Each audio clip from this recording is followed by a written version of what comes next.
Aquí está nuestro amigo Edwin Rivera Manso, su segmento Lleva tu vida a otro nivel. Edwin, buenos días. Oye, estamos ya aquí en el debate. Esto sigue en candela. El segmento empezó hace rato. Interesante el Empezó tema. hace rato. Sí. ¿Qué tema de Edwin no es interesante? Mira, hoy vamos, sé que voy a hacer como un giro, una pausa en lo que habíamos comenzado a desarrollar la pasada semana con relación al liderato, el apóstol Pablo, el momento del liderato de las iglesias de los tiempos postreros. Pero tengo que hacer una pausa primero como, ¿verdad?, fanático del deporte y como aquel corresponsal, ¿verdad?, a través del Sampler News de las cápsulas deportivas que hacemos, ¿verdad?, durante el programa de En Ruta y durante el programa de la transmisión de la tarde. Y es que ayer en la tarde, Juan Carlos, se desató un revolú en la NBA, ¿verdad? El que no lo sabe, ¿verdad?, porque ha estado en otros asuntos, saben que en la NBA, como otros deportes, por el COVID, comenzó en este tiempo lo que es la llamada burbuja, que es que todos los jugadores están en un complejo particular de Disney con todas sus áreas de hospedaje para poder jugar por el asunto de la amenaza del COVID, para mantener un ambiente estéril. Pues ya desde la pasada semana, hace semana y media, casi dos, están jugando el torneo de los playoffs, que es obviamente los cuartos de finales, semifinal, cuartos y semifinal para llegar entonces a la final.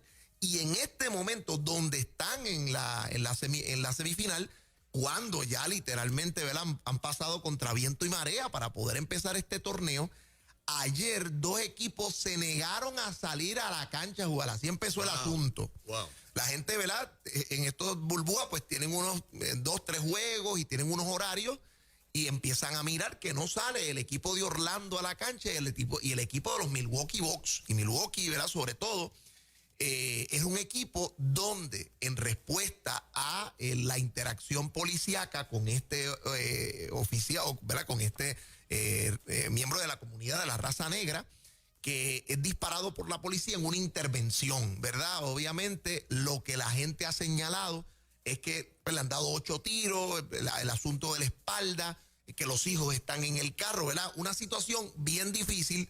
Yo no tengo claro todo el detalle, ¿verdad?, de qué generó la llamada o la intervención policíaca, qué pasó obviamente para ese tipo de uso de fuerza. Eso, ¿verdad?, está en veremos. Sin embargo, la situación es que la NBA es una liga de 80% afroamericanos o jugadores negros, porque también tenemos el caso de personas negras que juegan que no son afroamericanos, que vienen de África, Senegal y muchos otros.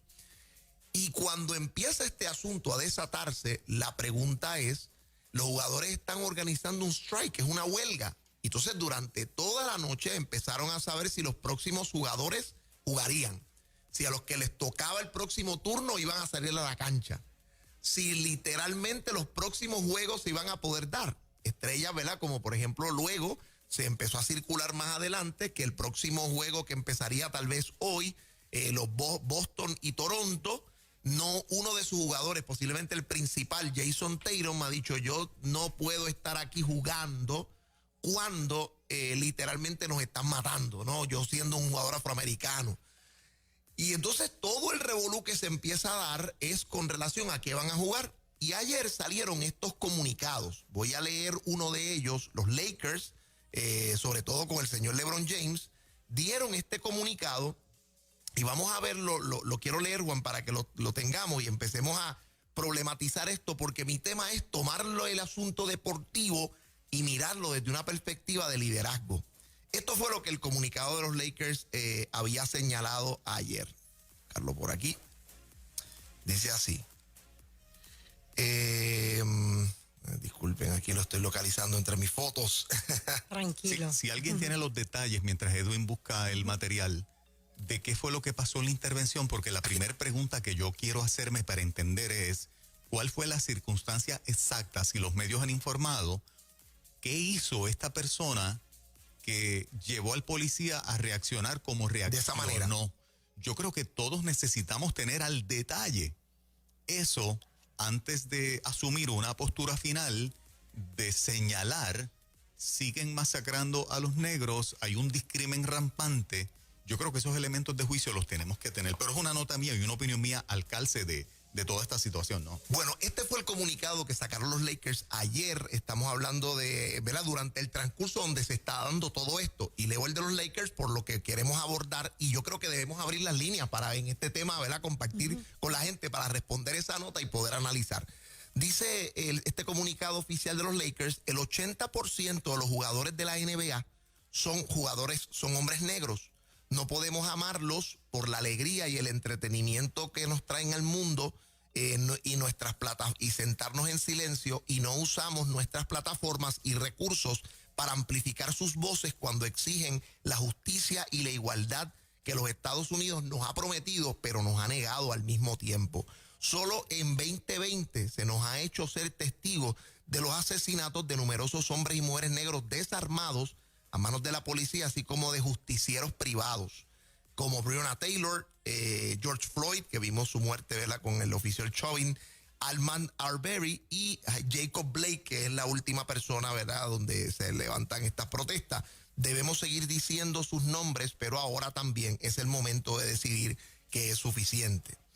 Ayer en la noche hay un grupo de comentaristas, Juan, que son bien queridos en los deportes para los que siguen la NBA, y es el programa que hace TNT, que se llama Inside the NBA. Y este programa, ¿verdad? La TNT es un canal de cable muy conocido. Ellos tienen ya por años la oportunidad de que los jueves transmiten en ciertos espacios, ¿verdad?, deporte, y también parte de las finales. Ya TNT tiene eso amarrado hace algunos años. Y tiene un cast que se llama, obviamente, que fueron exjugadores que son bien amigos y que la gente lo quiere mucho porque a la verdad que son excelentes comentando y hacen unas dinámicas interesantes. Y es Charles Barkley, Ken Smith, Shaquille O'Neal, y tienen a Ernie Johnson, que es un periodista deportivo de hace muchos años. Y ellos han hecho un blend. O sea, son un team espectacular y tú disfrutas mucho ver sus análisis, sus bromas, sus chistes. Y ayer en medio de todo esto, Ken Smith, estando en el aire, dice, yo no puedo estar aquí siendo un exjugador afroamericano y si los jugadores están en strike, yo no puedo estar comentando. Se quitó el micrófono, dejó la transmisión y se fue. Anda. Obviamente Charles Barkley, Ernie Johnson y Shaquille, estos gente son bien amigos, o sea, son personas que realmente trabajan juntos hace muchos años, viajan a cubrir las finales. No lo increparon, sino pues mostraron, ¿verdad?, respeto y demás. Se acabó, él no estuvo en la transmisión. ¿Y por qué yo he traído todo este revolú esta mañana? Porque primero, ¿verdad?, es un tema de actualidad y tenemos que informarlo. Compete al asunto deportivo, pero lo que yo me estoy preguntando es el asunto de cuál va a ser la decisión que tome la gente que es voces mediáticas en este asunto.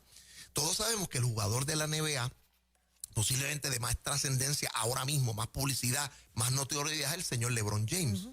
Y obviamente la presión que tiene LeBron James ahora es ¿qué tú vas a hacer? ¿Vas a jugar o no vas a jugar? Porque lo que los jugadores están diciendo, algunos de ellos es, o sea, esto es simplemente un día y vamos a dejar que el NBA siga jugando, o nosotros vamos a decir, no vamos a jugar el resto del torneo y se acabó. Entonces, ese es el asunto, porque hay muchos intereses aquí. O sea, demasiado. Y si usted es LeBron James, usted es la figura que todo el mundo va a querer seguir. Si usted decide jugar, el torneo va y hay mucha gente que se va a sentir autoridad y decir, pues vamos por encima, podemos protestar, hacer esto en nuestro tiempo libre o podemos utilizar otras plataformas. Pero si usted se tranquilice, no, posiblemente usted se lleve un grupo de personas que va a decir, sí, vamos a seguirte a ti porque tú eres el alfa y no vamos a jugar y se acabó el torneo. Por encima de todas las bajas económicas que esto ha conllevado. Ahora, hay un panorama económico muy difícil de todo esto. O sea, los contratos de canchas que se han perdido. Exacto. La burbuja pues está generando dinero para un grupo, pero los estadios, o sea, todas las personas que dependen, o sea, si usted iba a un juego del NBA o usted alguna vez, y los juegos, es una maquinaria de cosas que suceden alrededor de ellos. Están los estacionamientos, está el estadio, están las ventas de jersey, están las cafeterías, están los negocios alrededor, están las hotelerías, están las cadenas. O sea, todo esto es una máquina y un engranaje que genera muchísimo dinero en muchísimas cosas. A duras penas se ha podido hacer la burbuja, que hay un grupo que cobra, pero otros no. ¿Verdad? Obviamente la venta de boletos no está. Los dueños están pagando salarios porque hay que honrar esos contratos. Pero es un panorama económico, pero no se ve un panorama político dentro de esto. Claro. Ahí es donde vamos ahora, donde llegó el asunto, ¿verdad? Está este drama de liderazgo, y traigo el tema de LeBron como el momento crítico de tu liderazgo, porque hay un jugadores que en medio de situaciones históricas han tomado determinaciones que o los han llevado a la palestra pública de la historia o les ha pasado factura. Una de las personas que posiblemente le ha pasado factura en el pasado fue Michael Jordan. En un momento dado a Jordan, ¿verdad? El asunto le pidieron que hiciera unas expresiones a favor de un candidato demócrata que ayudara a una campaña frente a un líder racista, particularmente, ¿verdad? Que había sido acusado. Y pues Jordan, la expresión que hizo fue: mano, los republicanos también compran tenis. En ese momento, y fue algo que él le trajeron en el documental reciente, ¿verdad? De que salió de él, y él decía: mira, yo en aquel momento no me sentí que mi llamado es ser un líder político. Sin embargo, y eso, ¿verdad?, posteriormente le pasó factura, como Jordan estuvo tan poco involucrado en ciertas causas ahora en su experiencia madura más. Pero otra gente, como en 1967, como Mohamed Ali.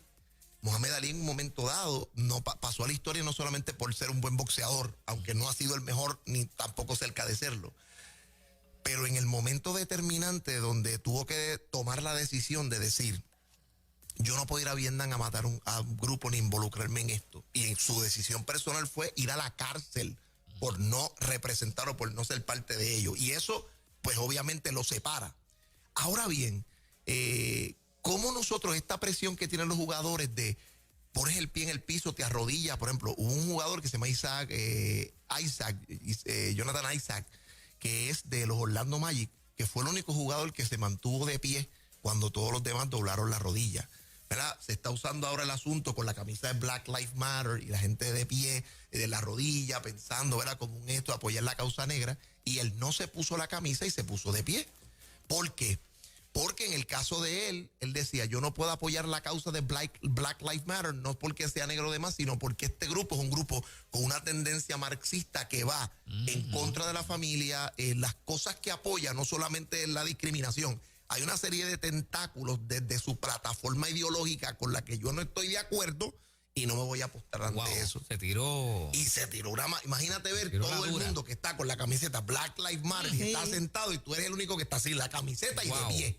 Sí. Entonces, todos los jugadores que han tomado esa posición, también en las grandes ligas hubo personas que no han decidido no hacerlo y les han caído arriba, y los dos, la postura que han señalado: soy creyente o soy cristiano, y el grupo de Black Lives Matter defiende no solamente racialmente, sino tiene unos postulados que a mi fe son inmorales, yo no los puedo aceptar. Eso es así. Entonces, ese es el asunto. ¿Y se los respetaron o no? ¿Ah? ¿Y se los respetaron o no? Bueno, cada uno de ellos pudo hacer su expresión.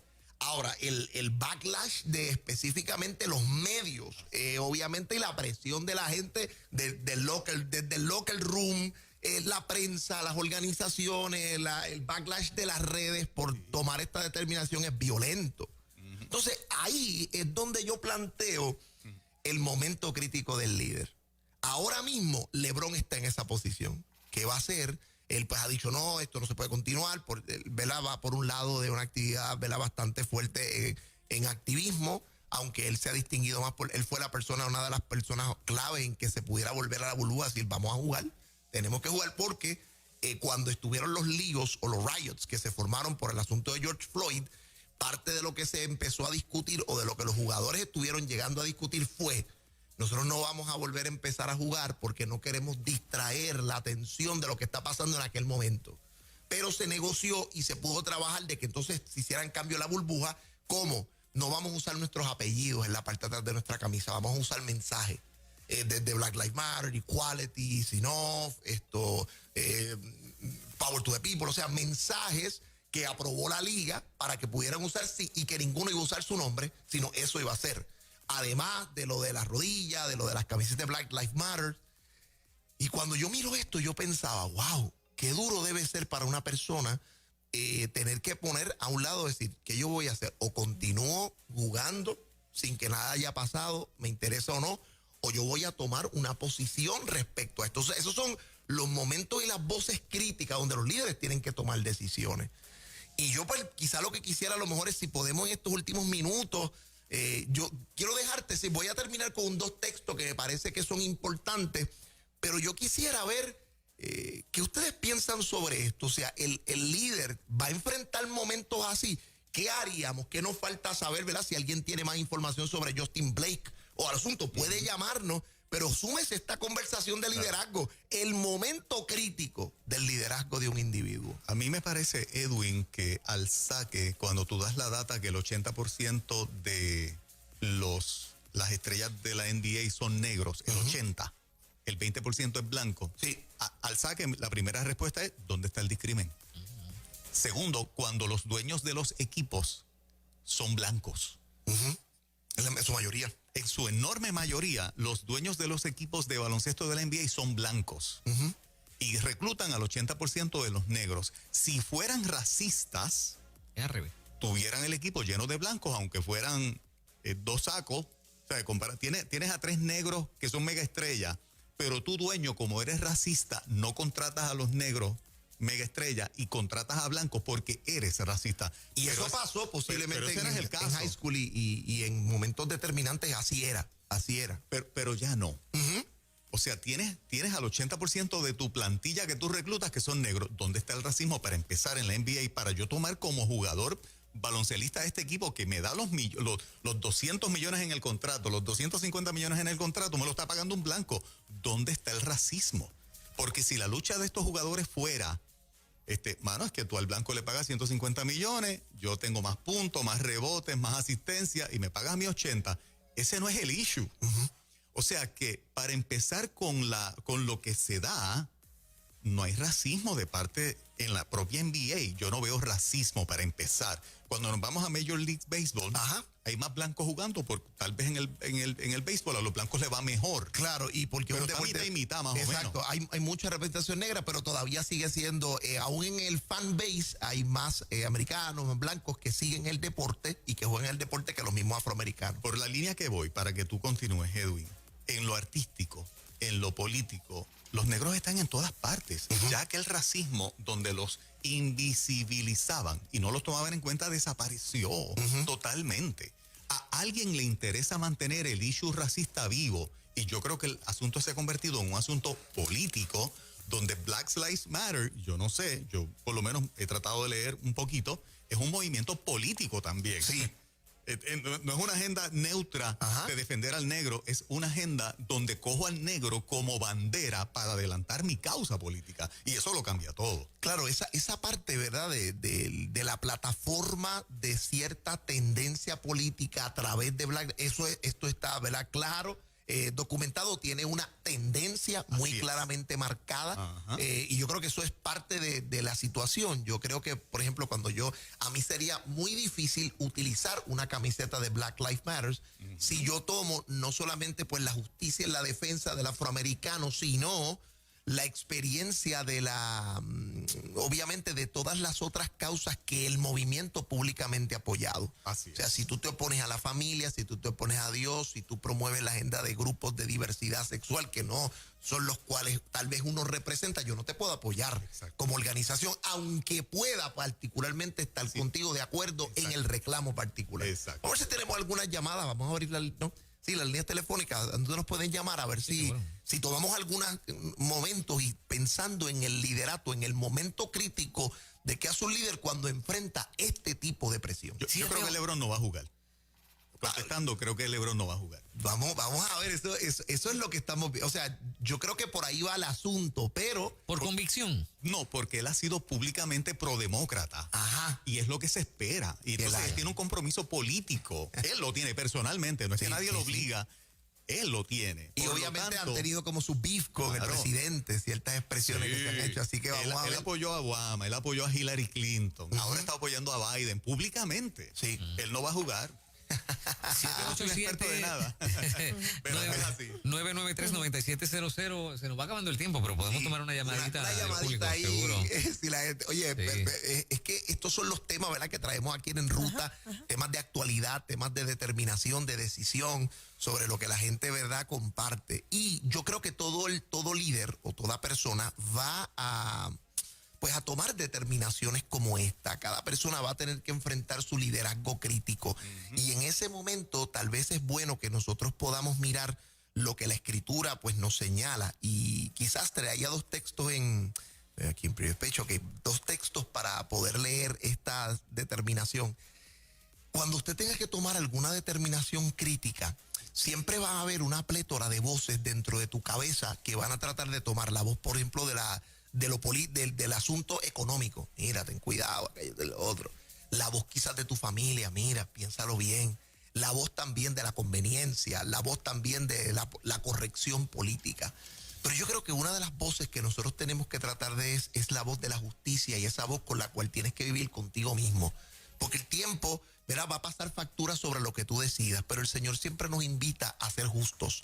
Y la Biblia dice en el Salmo 68, versículos 5 y 7, que el Señor es el Padre de los huérfanos y el defensor de las viudas, de los que no tienen quien los defienda. Es el Dios de la santa morada, el que hace habitar en familia a los desamparados y el que saca a los cautivos a la prosperidad. Dice también la Biblia en Mateo capítulo 5, donde están en las bienaventuranzas: bienaventurados aquellos que son llamados a ser pacificadores, porque ellos serán hijos de Dios. Cuando usted específicamente, verá, Isaías dice también, ¿cuál es el ayuno que yo escogí? No sino hacer justicia, no necesariamente ver esa balanza chueca. Usted debe alinearse siempre con lo que entienda que es justo, lo que es correcto, porque el tiempo va a pasar factura de determinación. Cuando usted, gente de recursos humanos, le traigan un entuerto, un asunto, no, tenemos que hacer esto, usted investigue bien antes de tomar un fallo y no se deje presionar solamente, esté dispuesto inclusive a poner su trabajo en la línea de juego si la causa es justa y si aquel el que tiene que ser defendido tal vez no es el que tiene todos los votos a favor, o aunque es la persona que el convoy esté para votarlo, déle la oportunidad de defenderse y actúe siempre con corrección, porque la historia va a pasar factura sobre lo que usted decida. Hoy es LeBron James, pero tráigalo a su experiencia personal. Exacto. Hay un momento donde cada uno de nosotros será probado nuestro liderazgo por lo que decida ante la presión. Usted será recordado por aquello que de alguna manera hizo cuando todos los caballos estaban en su contra. Siempre escuche la voz de la justicia, porque en ella encontrará a Dios. Ese es el consejo de esta mañana, de lleva tu vida a otro nivel. EdwinRiveraManso.com, ¿verdad? Ahí mismo, señoras y señores. Nos consigue a través de EdwinRiveraManso.com en nuestra página. Y ya estamos próximos a nuestra próxima escuela de capellanía, entrenamiento pues para líderes. Será en el mes de septiembre. Llévanos a través de eso, y donde quiera pueda seguirnos a través de las redes sociales, y disponible para charlas, conferencias y seminarios para líderes, también de manera virtual, al 787-645-8188, 645-8188. Gracias, Edwin. Un abrazo. Excelente, espectacular. Ahora viene Alex Ochar.